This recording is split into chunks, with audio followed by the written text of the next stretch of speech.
Sharon writes, does prednisone help MS? So that's a good question.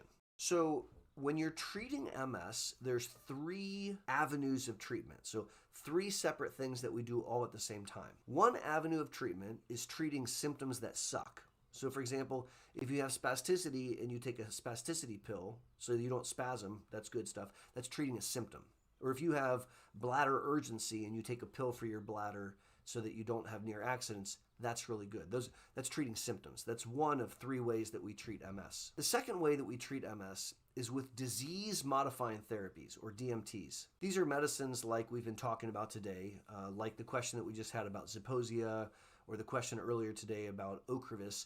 These are disease-modifying therapies to slow down MS, and their goal is to prevent attacks and new MRI lesions. The third avenue of treatment is treating an attack when it occurs. And so when someone has an MS attack, they have new active inflammation in the holiest of holies, the supercomputer, the brain, or in the superhighway, the spinal cord, or in the optic nerves. And that can short circuit part of your nervous system and cause something bad to happen, like, God forbid, you can't see out of your eye or can't feel your leg or something like this. When you have an MS attack, we can use corticosteroids to hasten the recovery, to quell the inflammation. Prednisone is an example of a corticosteroid.